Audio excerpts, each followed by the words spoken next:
আসসালামু আলাইকুম। মায়ের ভালোবাসা যে পৃথিবীর বুকে শ্রেষ্ঠ ভালোবাসা, তার প্রমাণ আমার বাসার খরগোশ। এই যে দেখুন, খরগোশটা আবার নতুন করে বাচ্চা দিয়েছে, কোনো ভয় পায় না। এবং তার বাচ্চার যে পরিবেশ একটু দেখাই। এই যে এখানে বাচ্চা দিয়েছে,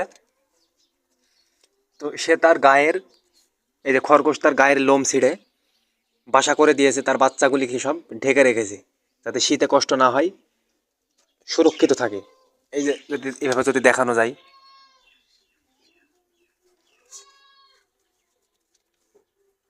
বাচ্চাগুলি কিন্তু নড়াচড়া করছে,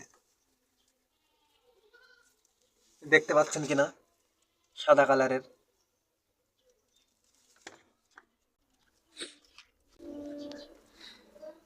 তো মায়ের মতো আসলে কিছুই হয় না।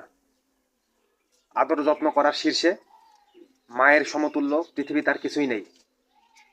তো খরগোশের এই জীবন আদর্শ না দেখলে বুঝতাম না যে তার গায়ের লোম ছিঁড়ে বাসা বানাই যাতে তার সন্তানরা সুরক্ষিত থাকে। ঠিক তেমন পৃথিবীর সব কিছুতেই আমাদের মা, মানুষের মা, প্রত্যেকটা পশু পাখির মা জাতি পৃথিবীর মধ্যে শ্রেষ্ঠ জাতি।